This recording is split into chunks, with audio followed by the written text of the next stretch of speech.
During my brother's wedding they made me sit outside with the caterers. So I stood up, walked out and canceled the $150,000 I'd paid for the entire reception, cake and honeymoon. Welcome back, beautiful people. Before we begin, subscribe and tell us in the comments where you're tuning in from. We love seeing this community grow worldwide. I stood there in my custom dress, staring at the folding chair they'd placed outside the venue doors, next to where the catering staff was smoking cigarettes. My brother Mark's wedding coordinator, some 20-something with a clipboard, had just told me this was my assigned seat. There must be a mistake, I said, my voice steady despite my racing heart. I'm the groom's sister. She glanced at her clipboard, then at me with barely concealed disdain. Nope. Says right here, Jasmine Carter, overflow seating outside venue. She turned away before I could respond, her heels clicking against the marble floor. I looked through the glass doors into the reception hall I'd spent months planning. Crystal chandeliers I'd personally selected hung from vaulted ceilings. White roses, imported, expensive, adorned every table. The ice sculpture of two intertwined hearts was already starting to glisten under the warm lighting. Every detail perfect. Every dollar mine. A caterer offered me a sympathetic smile as he stubbed out his cigarette. Rough day, huh? I couldn't speak. Through those doors I could see my mother adjusting Mark's tie, my father laughing with the groomsmen, my younger sister Nicole posing for photos in her maid of honor dress. The family I'd bent over backwards for. The family I'd sacrificed everything to support. And here I was, 34 years old, successful, accomplished, being treated like an unwanted guest at an event I'd financed entirely. Not just financed, orchestrated, planned and paid for with my own hard-earned money. The caterer was still looking at me. You okay, miss? I wasn't okay. But I was about to be. 3 months earlier I'd been in my corner office overlooking the city when Mark called. I remember the exact moment because I was reviewing quarterly reports, feeling proud of how far I'd come. From growing up in a cramped apartment to running my own marketing firm, I'd built something real. Jez, I need to ask you something, Mark said, his voice nervous. You know I'm getting married in September. Of course. I'm so happy for you and Vanessa. I meant it. Despite our complicated family dynamics, I loved my baby brother. Well, Vanessa's parents were supposed to handle the wedding, but her dad lost his job.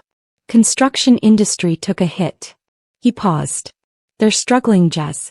Really struggling. And mom and dad, you know they don't have that kind of money. I did know. Our parents had declared bankruptcy twice during my childhood.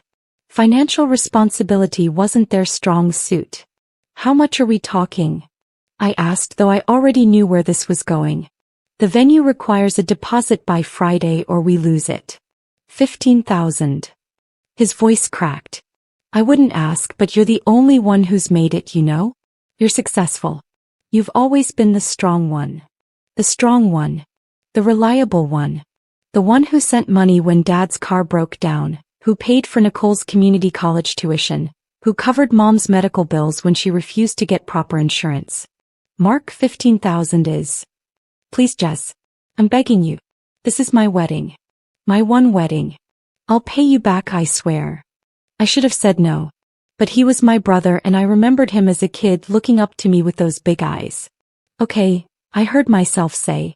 Send me the venue information. Thank you. God, Jez, you're amazing. You're literally saving my life. After we hung up, I stared at my phone, that familiar weight settling on my shoulders. The weight of being the family savior. The 15,000 was just the beginning. A week later, Nicole called crying about bridesmaid dresses. Vanessa chose these designer dresses and they're $800 each. I don't have that kind of money, Jaz. I'm barely making minimum wage at the salon. Can't Vanessa choose something more affordable? It's her wedding. We can't ask her to compromise her vision. Nicole's voice turned sharp. You wouldn't understand. You're not even in the wedding party. That stung more than it should have. Why am I not in the wedding party? Silence. Then, Vanessa wanted to keep it small. Just close friends and me. You understand, right? You're so busy with work anyway. I paid for the bridesmaid dresses. 6 of them at $800 each. plus alterations. Then came my mother's call about her outfit. I can't show up to my son's wedding looking like nobody. What will Vanessa's family think? What will the guests think? I bought her a dress, shoes, and paid for her hair and makeup trial runs. $2,000. My father needed a new suit. Can't rent one, baby girl. You know how those rental places are. It's disrespectful to the occasion. $1,500 for a suit he'd wear once. Then Mark called again. The catering came in higher than expected. We need another $20,000. And the photographer wants half up front. That's $5,000. Oh, and the DJ requires a deposit. Each time I told myself this was the last request. Each time I was wrong. My best friend Keisha watched me writing checks at dinner one night. Girl, you know they're taking advantage of you, right? It's family, I said automatically. She grabbed my hand. Family doesn't treat family like an ATM machine. But I didn't listen. By August I'd paid for everything. The venue, the catering, the flowers, the photographer, the videographer, the DJ, the cake. A 4-tier custom creation that cost more than my first car. I'd paid for hotel rooms for out-of-town guests. I'd covered the rehearsal dinner. When Vanessa mentioned dreaming of honeymooning in Bali, I'd booked their 2-week stay at a 5-star resort. $150,000. I kept a spreadsheet watching the number climb, telling myself it was worth it to see my brother happy. My accountant, David, called me into his office. Jasmine, we need to talk about your finances. These withdrawals for the wedding, they're significant. You're depleting your emergency fund. It's fine. I'll rebuild it. You've also postponed buying your house. Again. He looked at me over his glasses. May I speak candidly? This is financial self-sabotage. It's my brother's wedding. It's one time. Is it? He pulled out a file. In the last 5 years, you've given your family over $300,000. Not loaned, given. They've never paid you back. Not once. The number hit me like a physical blow. $300,000. I could have owned my dream house outright. Could have expanded my business. Could have. I pushed the thoughts away. Family takes care of family. David closed the file. Just promise me you'll set boundaries after this. Please. I promised. But even then, I didn't believe it would be necessary. The week before the wedding, I went to the final planning meeting, uninvited. I'd paid for everything, but apparently my presence wasn't required for decisions. When I arrived, I found my mother, Vanessa, and Nicole huddled around table arrangements. Jazz, what are you doing here? My mother asked, surprised. I'm paying for this wedding. I thought I should be involved in the final details. Vanessa exchanged a look with my mother. We have it handled. I stayed anyway, pulling up a chair at the table covered in seating charts, flower samples, and menu cards. My mother shifted uncomfortably, sliding papers around as if hiding something. So, I'd love to see the final seating arrangement, I said, reaching for the chart. Nicole quickly covered it with her hands. It's still in progress. We're not ready to share it yet. Something in her voice made my stomach drop. Nicole, move your hands. Jazz, don't be dramatic. Move your hands. Slowly, reluctantly she did. I pulled the seating chart toward me, my eyes scanning the names. Head table. Mark, Vanessa, Nicole, best man, groomsmen, bridesmaids. That was expected. Parents' table. My mother, father, Vanessa's parents, her aunt and uncle. Reasonable. I kept searching. Table 1, Table 2, Table 3, friends, extended family, Vanessa's co-workers. Table 4, 5, 6, more friends, Mark's college buddies, distant cousins I'd never met. Table 7, overflow seating outside the main venue. And there, in neat handwriting, Jasmine Carter. What is this? My voice came out quiet, dangerous. Now Jazz, before you get upset, my mother started. I'm seated outside? With overflow? I'm your daughter. I'm Mark's sister. Vanessa spoke up, her tone defensive. It's not personal. We had limited space and you're not in the wedding party, so. I paid for this wedding. The words exploded out of me. Every single thing you see here, I paid for it. The venue you're holding it in, the food you're serving, the flowers on every table. Me. And we're grateful, my mother said sharply, but this is Mark and Vanessa's day. It's not about you. I'm not trying to make it about me. I'm asking why I'm seated outside like a stranger. Nicole rolled her eyes. You're always so dramatic. It's just a seat. Just a seat, I repeated, my voice hollow. Vanessa stood up. Look, Jasmine, I appreciate everything you've done, but this is my wedding. My vision. And frankly, your energy lately has been really negative. We thought it would be better. Better to hide me. To not have you hovering, Vanessa finished. I looked at my mother, waiting for her to defend me, to say this was wrong. Instead, she adjusted her new diamond bracelet. A gift from Mark that I knew he'd bought with money I'd lent him months ago. Sweetheart, you have to understand. Vanessa's family is very traditional. They have certain expectations about appearance and presentation. My mother wouldn't meet my eyes. Appearance and presentation, I repeated slowly. Say what you mean, Mom. Fine. Nicole threw her hands up. You're successful, you're always talking about your business, your achievements. Vanessa's family already feels insecure about not being able to pay for anything. Having you front and center, constantly reminding everyone that you funded this whole thing. It's uncomfortable. I never mentioned paying for anything. Not once. You don't have to mention it, Vanessa snapped. Everyone knows. And quite honestly, it's embarrassing for Mark. His big sister having to pay for his wedding because he can't afford it himself. Can you imagine how that makes him feel? The room spun. So I'm being punished for helping? No one's punishing you, my mother said wearily. We're just trying to keep the peace. Vanessa's mother is very sensitive and... Where is Mark? I interrupted. Does he know about this seating arrangement? Silence. Then Nicole mumbled. It was his idea. The words hit like a slap. What? He thought it would be easier, Nicole continued, speaking faster now. Less tension if you weren't in the main room. You know how you get sometimes, Jazz. All intense and focused on details. This is supposed to be fun, not a business meeting. I stood up, my legs shaking. How I get? Because I care about things being done right. Because I have standards. Because you make people feel small. Vanessa exploded. You walk in with your designer clothes and your expensive car and your big office, and you make everyone feel like failures. We get it, you're successful. You don't need to rub it in our faces. I have never. You do it just by existing, she continued. Do you know what it's like listening to Mark's mother talk about how her daughter runs her own company while I'm just a dental hygienist? My mother finally looked at me, and what I saw in her eyes broke something inside me. Not love. Not pride. Resentment. Your father and I have talked about this, she said quietly. You've always been different, Jazz. Ambitious, driven. We're proud of you, but sometimes it's hard being your parents. People compare your siblings to you constantly. Why can't Mark be more like Jasmine? Why doesn't Nicole have Jasmine's work ethic? It creates tension. So this is my fault. I'm supposed to apologize for working hard.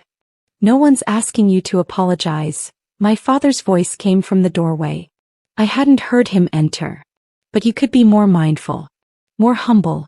Family harmony is important, baby girl. Family harmony, I repeated. Is that what we're calling this? You take my money, exclude me from the wedding party, seat me outside, and I'm supposed to be humble about it. We didn't take anything, Mark said, appearing behind my father.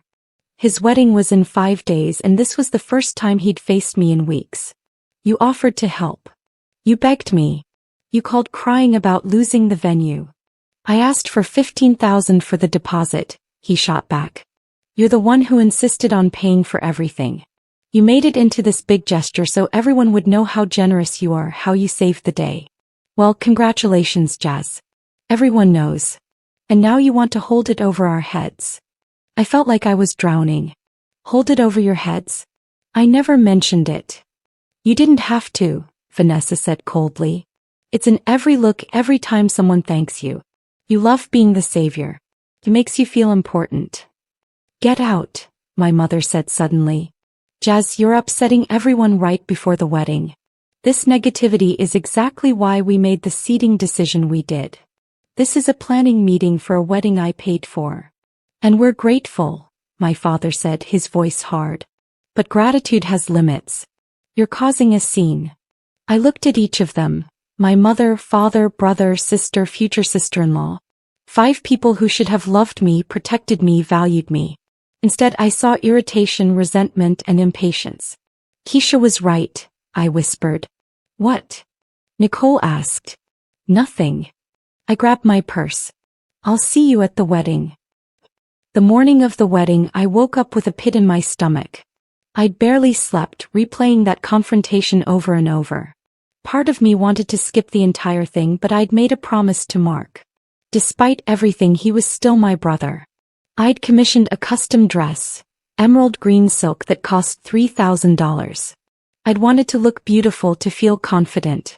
Now, getting ready in my apartment, I felt ridiculous. All this effort for people who were hiding me outside.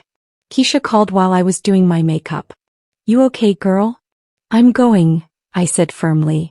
I'm not going to let them see me hurt. Jazz, you don't have to. I'm going. The venue was 40 minutes away, in a restored mansion with gardens that looked like something from a fairy tale. I'd chosen it myself, spent hours with the coordinator ensuring every detail matched Mark's dreams. He'd wanted something elegant, timeless. I'd given him that. When I arrived, guests were already streaming in, dressed in their finest. I recognized some faces. Aunts and uncles who'd never returned my Christmas calls, cousins who only reached out when they needed something. They nodded at me, friendly but distant. Inside, the venue was breathtaking. Those crystal chandeliers I'd selected cast prismatic light across the space. The white roses perfumed the air. The ice sculpture stood proud in the center, catching rainbow refractions. My work. My vision. My money. And then the coordinator with the clipboard appeared, her smile plastic and practiced. Miss Carter? I need to show you to your seat. Of course, I said, assuming she'd lead me inside. Instead, she walked toward the back door. Outside, the overflow area, was a covered patio with folding chairs and a view of the dumpsters. The catering staff was setting up their station nearby, and someone was smoking a cigarette by the service entrance. The coordinator gestured to a chair. You'll be very comfortable here. Someone will bring you a plate during dinner service. That's when something inside me snapped. I stood there for a long moment, staring at that folding chair. Through the glass doors, I could see everything I'd paid for, everything I'd sacrificed for. And I realized something with perfect crystalline clarity. I was done. Not just with this wedding. With all of it. The endless giving, the thankless sacrifice, the expectation that I would always be there with my checkbook and my silence. I pulled out my phone and called David, my accountant. Jazz? Aren't you at the wedding? I need you to do something for me. Right now. My voice was steady, calm. Cancel everything. What? Every payment I've scheduled for this wedding. The final vendor payments, the hotel room charges, the honeymoon resort. Cancel all of it. Jasmine, those are contractual obligations. There will be penalties. I don't care. Cancel them. No. While I have you on the phone. I heard him typing. The venue, the caterers, the cake, the photographer, the florist, the DJ, the hotel blocks, the resort in Bali. Jazz, this is going to create chaos. Good, I said. That's exactly what I want. The vendors will shut down service immediately when the payments bounce. This wedding is happening right now. I know. More typing. Then David's voice, quieter. It's done. Everything's cancelled. The charges will be reversed within the hour. You'll have your $150,000 back minus the penalties for early cancellation. You're looking at about $20,000 in fees. Worth every penny. Thank you, David. I hung up and walked back toward the entrance. The coordinator was talking to a caterer, both of them laughing about something. Inside, I could see guests taking their seats. The ceremony would start in 30 minutes. I pushed through the doors and walked straight to where my mother was fussing with Mark's boutonniere. Jazz. She looked surprised. I thought you'd be outside. I need to talk to Mark. Alone. We're about to start. Now. Something in my voice made Mark look up. Mom, give us a minute. She left reluctantly, shooting me warning looks. Mark straightened his tie, nervous. What's wrong? Are you okay with the seating? Because I can ask Vanessa too. I canceled everything, I said simply. He blinked. What? The payments, I continued, my voice perfectly level. Every single one. The venue, the caterers, the cake, the photographer, the DJ, the flowers, the honeymoon. All canceled. The charges are being reversed as we speak. Mark's face went through several shades of pale. That's not funny, Jazz. Do I look like I'm joking? You can't, that's not. The wedding is happening right now. Is it? I glanced around at the venue that wouldn't be his much longer. Because I'm pretty sure venues require payment. And I'm pretty sure I just stopped that payment. Why would you do this? His voice cracked, rising. You're destroying my wedding. No, Mark. You destroyed it when you decided to seat me outside with the caterers. When you let Vanessa and Mom and Nicole treat me like garbage. When you took my money and my time and my love, and gave me nothing but contempt in return. We gave you a seat. We invited you. I laughed and it came out harsh. You gave me overflow seating. Outside. Away from the family. At the wedding I paid for entirely. You offered to help. I offered to pay the venue deposit. $15,000, Mark. Not $150,000. Not everything. But you kept asking and asking and asking, and I kept giving because I love you. Because you're my brother. Because I thought family meant something. Vanessa appeared, her wedding dress rustling. What's going on? Mark, why aren't you at the altar? Guests are. She saw my face and stopped. What did you do? She canceled everything. Mark shouted. All the payments. The whole wedding. Vanessa's face went from confused to furious in seconds. You what? You can't do that. This is my wedding day. It was your wedding day. Paid for with my money. Money I've now taken back. You vindictive. Vanessa started toward me, but Mark grabbed her arm. My mother rushed over, my father behind her. What is happening? Why is everyone shouting? Your daughter just ruined the wedding, Vanessa spat. I didn't ruin anything. I simply stopped paying for my own humiliation. My father's face hardened. Jasmine Marie Carter, what have you done? What I should have done months ago. Set a boundary. The venue coordinator burst through the doors, her clipboard clutched to her chest, face red. Mr. Carter? We have a serious problem. Your final payment just bounced. Our policy is clear. No payment, no service. I'm going to have to ask you to vacate the premises. There must be a mistake, my mother said desperately. We paid. Jasmine paid, I corrected. And now she's unpaid. The wedding is over. Mark turned to me and I saw something break in his face. Not anger anymore. Panic. Raw, desperate panic. Please. I'm begging you. Don't do this. Fix it. Call them back. I'll move your seat. You can sit anywhere you want. Front row, head table, anywhere. It's not about the seat, Mark. It's about respect. Something this family doesn't seem to understand. We respect you. Nicole had appeared, tears running down her face, ruining her makeup. We love you. No, you don't. You love my money. You love what I can do for you. But me, the actual person, you're embarrassed by me. You resent me. You wanted me hidden away so I wouldn't make anyone uncomfortable with my success. The caterers were starting to pack up their stations. The DJ was unplugging equipment.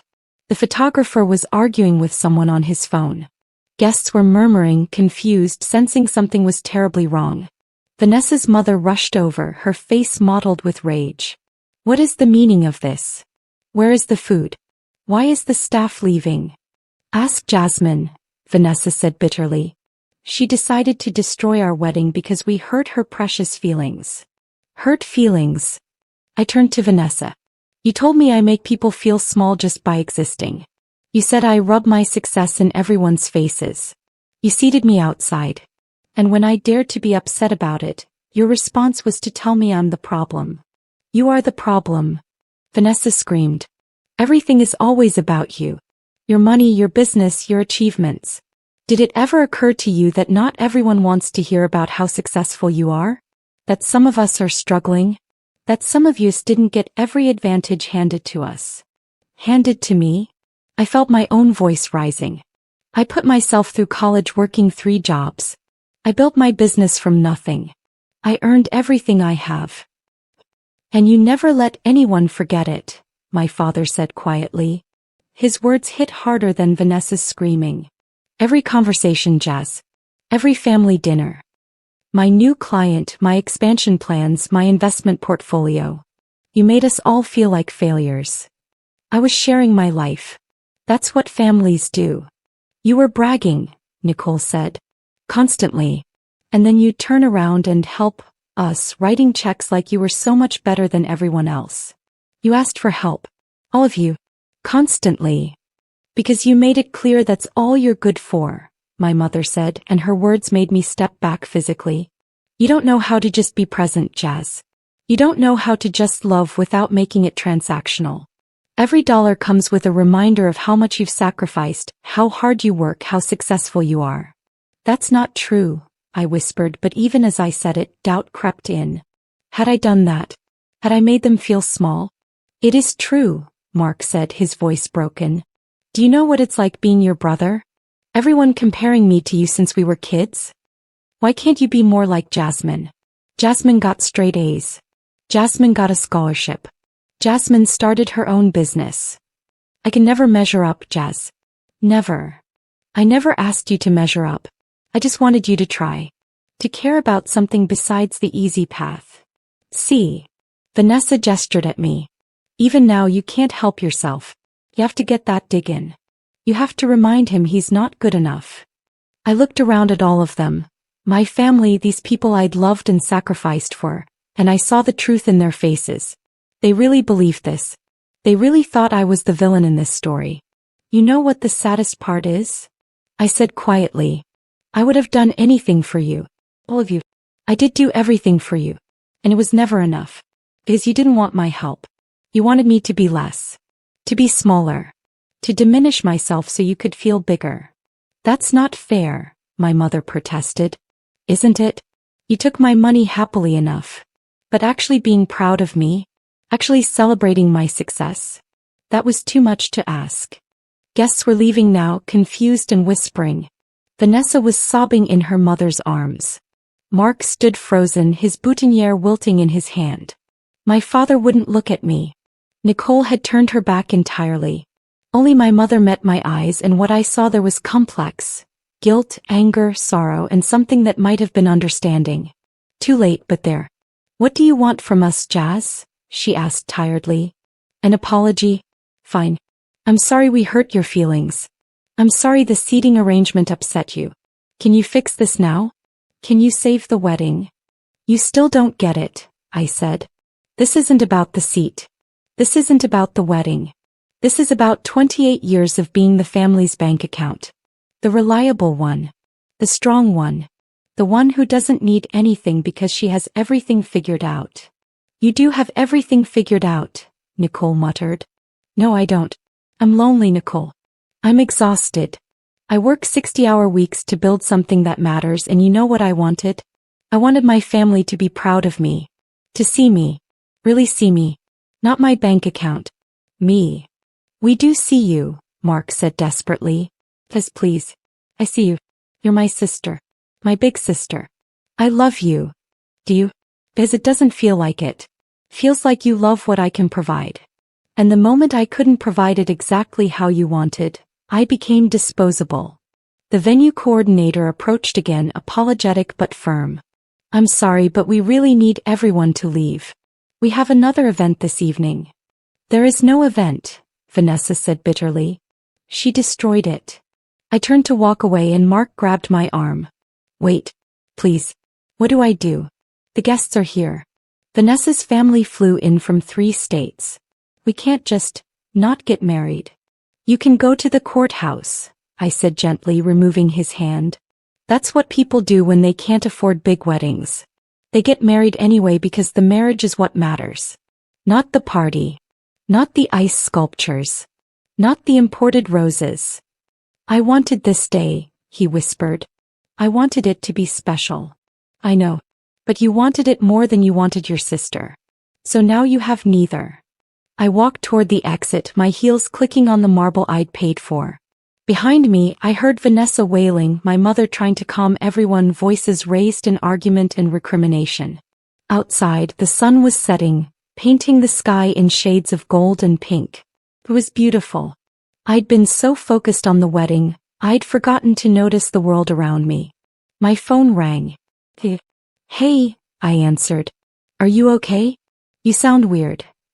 I just canceled my brother's wedding. The whole thing. Silence. Then, good. Come over. I'm making dinner. Real dinner, not that fancy restaurant stuff.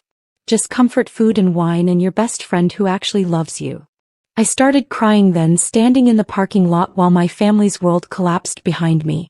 But they weren't tears of regret. They were tears of relief.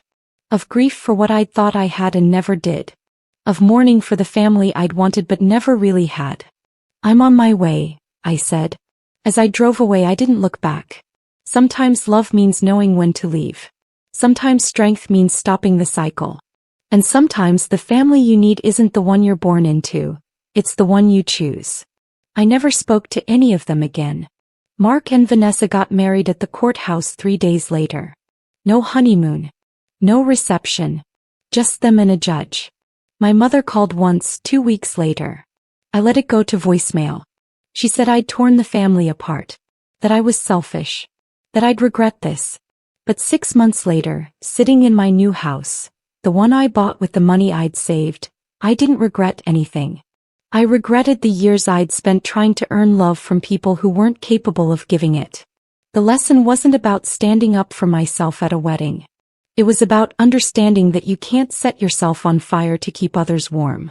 That sacrifice without reciprocity is just self-destruction. That sometimes the most loving thing you can do is walk away. I built a life after that. A real life, with friends who celebrated my success, with boundaries I enforced, with self-respect I'd earned. And it was smaller, quieter, lonelier sometimes, but it was mine. Truly mine. And that was enough. If you've ever felt like the family ATM or struggled with setting boundaries with people who only see your value in what you can provide, drop a comment below. You're not alone. And remember, family is who loves you, not who uses you. Don't forget to subscribe for more stories about finding strength, setting boundaries, and choosing yourself. Hit that notification bell so you never miss an upload. Your story matters, and so do you.